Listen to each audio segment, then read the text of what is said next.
जय श्री कृष्णा बच्चों। आज आप पढ़ रहे हैं आपके पर्यावरण के किताब से पाठ 8 जीव जंतुओं की निराली दुनिया। इसमें आज हम पढ़ेंगे कि चींटियां एक लाइन में ही क्यों चलती है। मुनिया व राजू को माँ ने कहा कि देखो चींटियां मिलजुल कर घर के कार्य करती है, तुम भी काम को मिल बांट कर किया करो।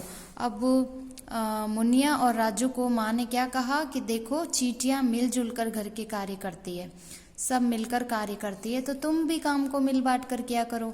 चींटियों को काम करने के आधार पर रानी चींटी, श्रमिक चींटी, सैनिक चींटी कहा जाता है। चींटियों से बचाव के लिए नमक या नमक के पानी का छिड़काव किया जाता है। आजकल चींटियों से बचने के लिए कीटनाशक का उपयोग होने लगा है, इससे हमें भी नुकसान होता है। तो मुनिया और राजू को माँ ने क्या कहा कि चींटियां मिलजुल के घर के कार्य करती है, तो तुम भी अपने काम को मिल बांट कर किया करो। चींटियों को काम करने के आधार पर, चींटियां जैसे काम करती है तो उस आधार पर उसे रानी चींटी, श्रमिक चींटी और सैनिक चींटी कहा जाता है। कोई चींटी होती है वो रानी चींटी होती है, कोई श्रमिक चींटी होती है और कोई सैनिक चींटी होती है। चींटियों से बचाव के लिए अब हमारे घर में जब बहुत सारी चींटियां आने लगती है ना, तो कई बार हमारे खाने में भी मीठी चीज़ रखी है, मिठाई रखी है, उसमें भी चींटियां लग जाती है। तो उनसे बचाव के लिए क्या करना चाहिए, नमक या नमक के पानी का घर में छिड़काव किया जाता है। आजकल चींटियों से बचने के लिए कीटनाशक का उपयोग होने लगा है। आजकल चींटियों से बचने के लिए क्या होता है, कीटनाशक का उपयोग, कीटनाशक छिड़क दिया जाता है, उससे भी चींटियां नहीं आती है। इससे हमें भी नुकसान होता है, लेकिन कीटनाशक छिड़कने से कुछ नुकसान हमें भी होता है। चींटियों के कार्य और कार्य के आधार पर नाम। चींटियों के कार्य अब होता है अंडे देना। पहला है अंडे देना, दूसरा है अंडों की देखभाल करना और तीसरा है अंडों की रक्षा करना, घर की सुरक्षा करना। तो अंडे देना, अंडे देने का काम किसका होता है, रानी चींटी। रानी चींटी का काम क्या है, अंडे देना। फिर उन अंडों की देखभाल करना, देखभाल करने का काम किसका होता है, श्रमिक चींटी का। श्रमिक चींटी अंडों की देखभाल करती है। और अंडों की रक्षा करना, घर की सुरक्षा करना, ये काम किसका होता है, सैनिक चींटी का। अंडों की क्या करना, रक्षा, उन अंडों की रक्षा करना और फिर घर की सुरक्षा करना, ये होता है सैनिक चींटी का काम। तो ये कार्य के आधार पर नाम होते हैं। जो चींटी अंडे देती है उसे कहेंगे रानी चींटी, तो रानी चींटी का काम होता है अंडे देने का। श्रमिक चींटी का काम होता है उन अंडों की देखभाल करने का और सैनिक चींटी का काम होता है अंडों की रक्षा करना और घर की सुरक्षा करना। आपके आसपास किन किन जगहों पर चींटियों के घर अधिक संख्या में हैं?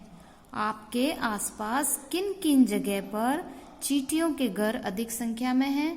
तो हमारे आसपास जो घर के कोने होते हैं या हमारे बगीचे हैं या पेड़ों के पास चींटियों के घर अधिक संख्या में होते हैं। भोजन को चींटियों से बचाने के लिए कौन कौन से उपाय करते हैं? हमारा जो भोजन है उसको हम चींटियों से बचाना चाहते हैं, तो उसके लिए हम क्या क्या उपाय करते हैं? तो भोजन को चींटियों से बचाने के लिए हम उसे फ्रिज में रख देते हैं या कई बार हमारे जो डिब्बे होते हैं, बंद डिब्बों में रख देते हैं, और या फिर नमक या नमक के पानी के छिड़काव का हम उपयोग करते हैं। इस तरह भोजन को हम चींटियों से बचाने के लिए उपाय करते हैं।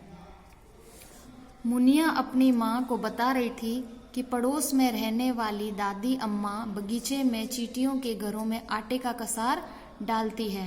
तो मुनिया अपनी माँ को क्या बता रही थी कि पड़ोस में जो रहती है ना दादी अम्मा, वो दादी अम्मा क्या करती है, बगीचे में चींटियों के घरों में आटे का कसार डालती है।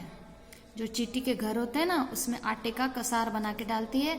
वो ऐसा क्यों करती है? माँ ने बताया कि कई लोग चींटियों को घी, चीनी, आटा मिलाकर डालते हैं। वे चींटियों को भोजन देने का काम कर रहे हैं। उन्हें लगता है कि जीवों के लिए भोजन की व्यवस्था करनी चाहिए। तो जो दादी अम्मा है वो बगीचे में क्या करती है, चींटियों के घरों में आटे का कसार डालती है। वो ऐसा क्यों करती है? क्योंकि माँ ने बताया कि कई लोग चींटियों को घी, चीनी और आटा, जो आटा होता है, आटे के अंदर घी और चीनी मिलाते हैं। उनको मिलाकर वो क्या करते हैं, चींटियों को भोजन देते हैं। और भोजन देने का काम करते हैं। उन्हें ऐसा लगता है कि जीवों के लिए भोजन की व्यवस्था करनी चाहिए, किसी भी जीव के लिए भोजन की व्यवस्था करनी चाहिए। तो घी चीनी मिला आटा लेकर चींटियों, यानी उसको हम क्या कहते हैं, कीड़ी नगर, आमतौर पे हम उसे बोलते हैं कीड़ी नगर, को खिलाया जाता है। इसी तरह और किन किन जीवों के खाने की व्यवस्था लोगों द्वारा आपने करते देखा है? तो हमने देखा है कि लोग गाय को भी खिलाते हैं, आपने भी देखा होगा, गाय को भी खिलाते हैं, कुत्ते को खिलाते हैं, मछली को खिलाते हैं और कबूतर को खिलाते हैं। इस तरह कई जीवों की खाने पीने की व्यवस्था करते हुए हमने लोगों को देखा है। कबूतर को भी बाजरा चुगने के लिए देते हैं और गाय को भी रोटी दी जाती है, कुत्ते को भी रोटी दी जाती है, मछलियों को भी दाना डाला जाता है। इस तरह लोग सभी जीवों को खाने की व्यवस्था का ध्यान रखते हैं। पशु पक्षियों में देखने, सुनने, सूंघने, बोलने और महसूस करने की शक्ति होती है। तो पशु पक्षियों में भी जैसे हम भी सुन सकते हैं, हम देख सकते हैं, हम सूंघ सकते हैं, हम बोल सकते हैं, हम महसूस कर सकते हैं, तो हमारी तरह ये शक्ति पशु पक्षियों में भी होती है। तो उनके अंदर भी देखने, सुनने, सूंघने और बोलने और महसूस करने की शक्ति होती है।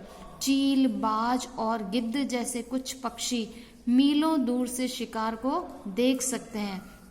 जो चील है, बाज है और गिद्ध है जैसे कुछ पक्षी मीलों दूर यानी बहुत दूर से अपने शिकार को देख सकते हैं और कुत्ते जैसे जानवर हल्की सी आहट को भी सुन लेते हैं।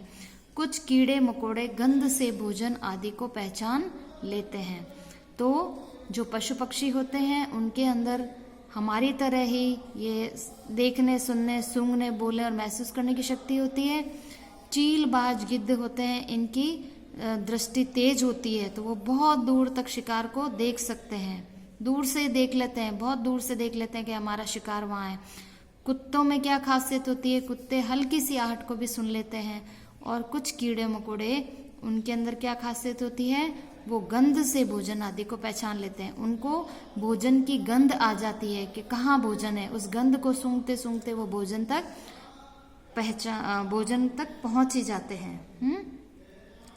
अब ये है कि आपको क्या करना है कि आपको ये पता करना है कि कौन से जीव की क्या खासियत होती है। तो ये आपको याद करना है कि किन किन की क्या खासियत होती है। चील, बाज और गिद्ध की क्या खासियत है, कुत्ते की क्या खासियत है, या कीड़े मकोड़ों में क्या खास बात होती है। अब इसमें आप क्या ध्यान देंगे? ध्यान देने योग्य बात आपकी यही थी कि आपको ध्यान रखना है कि पशु पक्षियों की सबकी सुनने, बोलने, महसूस करने की शक्ति हमारे तरह होती है।